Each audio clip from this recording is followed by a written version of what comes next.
if you will. Hey friends, I'm in Glasgow, Scotland at the Glad Cafe. I just finished sound checking and I figured I'd show you guys what the place looked like. And I'm told they were just about sold out tonight, so I think we will end up being sold out. I was here once before and I honestly didn't remember it until yesterday. I feel really bad about that. I remember the room and I remembered the great people and I remembered a great show, but I just didn't remember the name. And come back here. It's just a wonderful little room. This is the stage. Show you a little bit of it. Hopefully I'll get off the stage and maybe we can show you a little bit of that better. Got my guitar back on the back of it. Wonderful sound system. Everything sounds wonderful. The sound guy back here has done a great job. I have my cheat sheets ready because Lord knows it's been a while and I need to get a little better at this and catch up real fast. And got my guitar over here. Got some cheat sheets on the guitar. It somehow survived flying over here. I had to gate check it once in Indianapolis, and when I got back, when I got into Detroit to get it, they told me that I would have to pick my guitar up in Glasgow. It was going all the way. I walked through the airport probably 15 minutes, and then I heard my name. Lotus Gibbs, please come back to where's flight. When I went back and they had my guitar. So somebody told me the wrong thing, and even though I waited for my guitar to come out from gate check, and then when it didn't show is when I started asking questions. But anyway, I always have a little table here on my left. If you ever do host one of my gigs, I have a little table here with a lot of water, and I can put my capo and picks and stuff like that over there. And I will, like I said, I'll do a proper rig rundown one of these days. Here's what the room looks like from my vantage point. Everybody can duck if you don't want to be in my videos. Beautiful, wonderful place. It's going to be a nice packed in crowd. Have a good time tonight. I wish you guys were here. I'm going to go back and you can see the backstage area with me. I think it's in here. No, that's the kitchen. Oh yeah. This is the rock and roll backstage life right here. Oh, hey Kevin. Kevin doesn't want to be on film. Kevin's promoting the gigs. I can wave Kevin. Kevin's one of the first people to put me on over here, and I won't do this to you. You want me to? I'll jump. 15 years ago. Yeah. Is it that long? One of the first people to ever put me on. I should put my mask back on, because I'm off the stage. He hosted many people besides me, and you told me that I'm one of the longest running artists that you've put on. I think so, yeah. Since 2007. Wow. Me and Sam Baker and Chris Drever, who's a Scottish folk singer. Beautiful. All rounded at the same time. Beautiful. That's wonderful. Thank you, Kevin. Kevin was telling me a great story about Jimmy Dale Gilmore and Dave Alvin a little bit ago. Anyway, I'm going to go find the backstage. This is the backstage. I'm not sure what the noise is. There's a blower over here somewhere I can't find, but it's a really nice backstage area. I think this is all new since the last time I was here. I've played 5 or 7 different places in Glasgow over the years, and so I think I was here 7 or 8 years ago. It's the last time I remember. It's a really nice, comfortable backstage area. It's a little bit cold, but you'll have that. And I'm not sure what's going on. I have my stuff over here. There's hot water in those two. I make throat coat tea. I bring it over early in the tour, man. It is an important tool to have in the arsenal. It helps the voice a lot, make a whole lot. So I made up a big old thing. I'm going to be working on it, waiting for the gig to happen, and then I'll be drinking that during the gig. I'll probably drink 5 or 6 glasses of water like that tonight. I know I'm living on the edge over here. I'm backstage here in Glasgow at the Glad Cafe. There's a loud blower or something outside the window. I have no idea what it is. but I have no way to make it go off, so I apologize. The audio is probably terrible. I apologize for that, but it's a beautiful old piano next to me. I'm just gonna wait around for a while. I walked around Glasgow earlier today. I had about an hour, so I took a train into town and just walked around the train station. Saw a few things. I'm gonna put them in this video. Hopefully you guys will get a kick out of that. Didn't see a lot, but I have to go to Newcastle tomorrow. I'll head down there and play a show, and hopefully I will get to walk around a tiny bit tomorrow before I take off. I probably won't be able to do too much because I'll have all of my gear with me, and you can only go so far carrying a bunch of stuff. But I just wanted to show you guys some of this backstage life. Doesn't it look like something that pure excitement?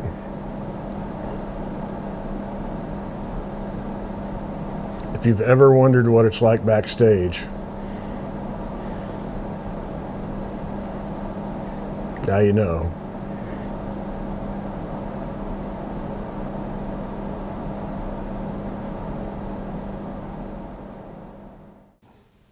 Hey friends, I just woke up, so I'm really groggy. I apologize if I'm not all with it, and I have not had coffee yet. My coffee's sitting right here, and I have to take a COVID test.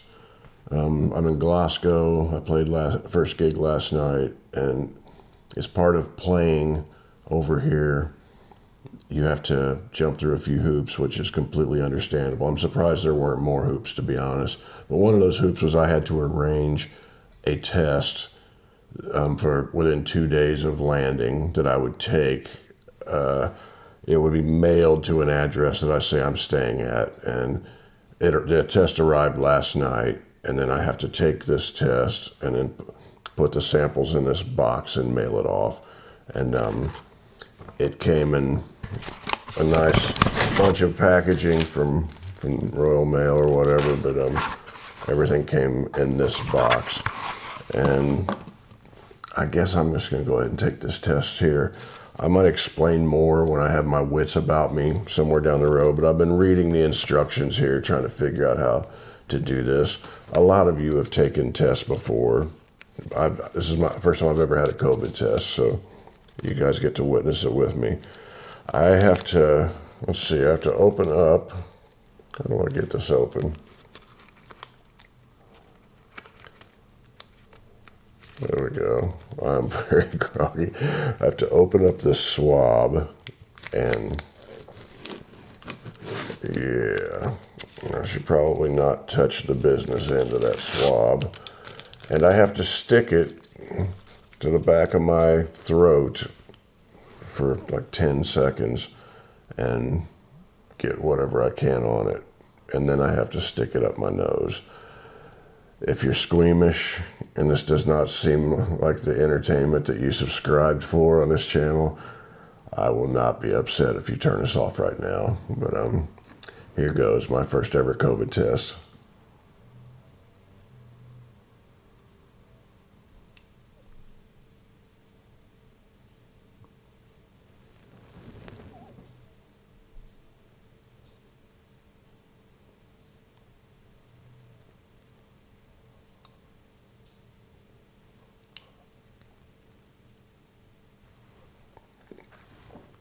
All right, now I get to stick this thing that was just down my throat up my nose. The joys of the pandemic. I have to look in the camera to see if I can even do this. Oh boy.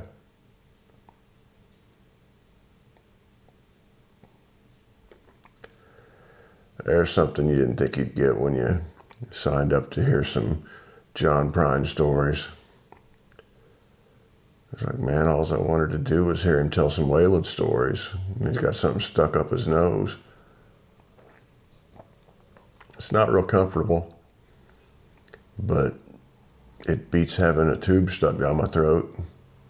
I'd like to be safe. I feel like I'm going to sneeze at any moment.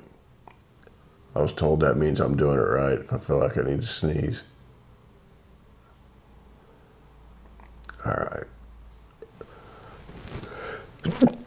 Oh, excuse me. I have to take this vial and to stick this. I'm really glad there's nothing obvious sticking off the end of that. Okay, so I have to put this down in here, and then I break off the end.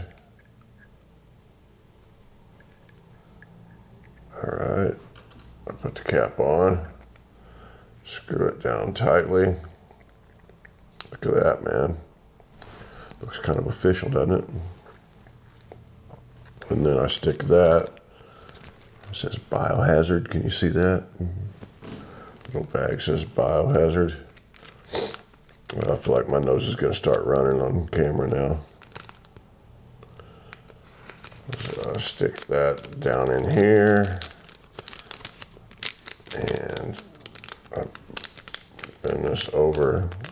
And I believe this peels off. Yeah. So we get some good sticky going. And there we go. That's sealed up. So then I stick this in this box and I drop it in the mailbox and it goes to where it needs to be.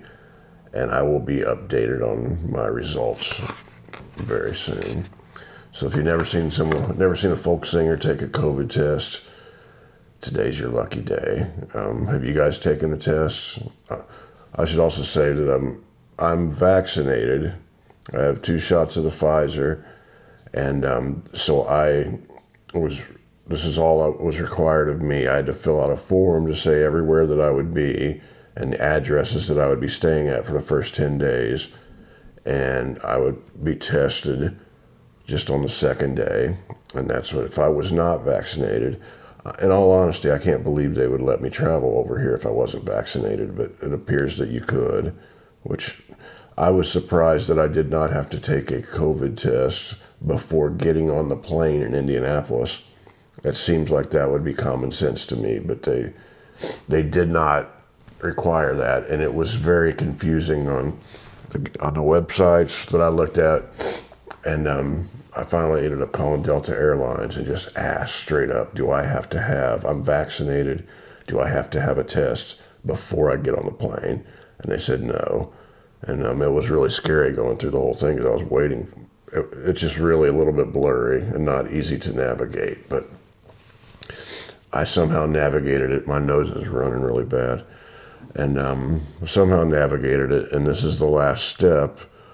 You know, I believe I will pass this test, but this is the last step. And if you guys were curious, I figured I would show you how this went down. Much love to y'all.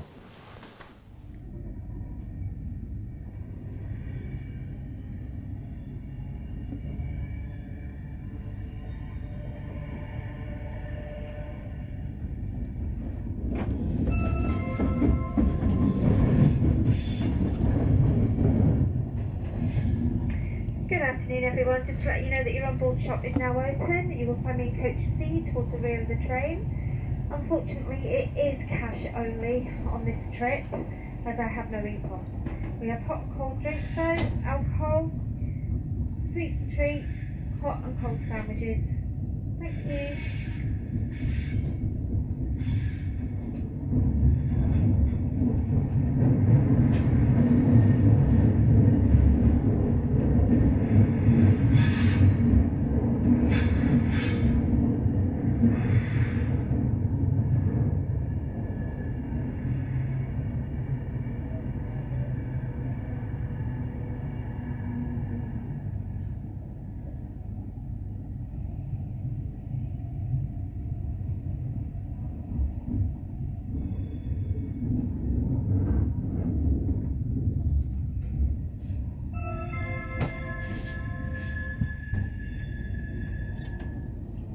Once again, welcome aboard 1240 Avanti West Coast Pendolino service for London Euston. Today we call at Carlisle, Oxon home for the Lake District, Lancaster, Preston, Wigan, North Leicester, Warrington, Bagkey, and to London Euston today, 17:10, that's 5:10 this afternoon. Right, all customers, CCTV is in operation and recording for your safety and security. Please remember there's no smoking anywhere on the trains, that includes the toilets or any stations we call at today. If you do see anything suspicious, please alert me or any member of the on-board team, or alternatively you can text British Transport Police on 61016. Safety evacuation procedures for this type of train can be found on the posters in the vestibule ends, that's just near the exit doors, just in case of an emergency. If you're travelling with us, Coach 8 is very rare of a service. Coach 8 is a designated quiet zone, so please refrain from using mobile phones or making any unnecessary noise. Train is formed of 11 coaches. We've got coaches A through to U, that's standard accommodation, coach G and coach H, which is our standard premium economy seats, and then coaches J and K are first class at the very front. If you do not have a reservation, I would suggest that you check the displays above the seats and use only coaches C and coach U. This service is very heavily reserved, almost full to the fact that on departure from Preston today this train will be full. So I would take this time to make yourself an available seat rather than getting asked to move halfway through your journey. We'll be doing a full ticket inspection. Please note there is revenue protection inspectors on this route and at Preston Station today.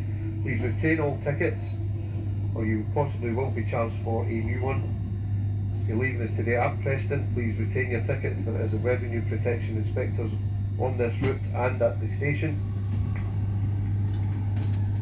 You do make sure you have the correct journey. Today's date is the 5th of November and the time is the 12:40. If you're using the word advance single, must be dated for the 5th of November, dated at 12:40. Any other times and tickets are not valid. This does not apply to off-peak or any time tickets. Next up now, Carlisle will be there in just over 1 hour and 2 minutes time.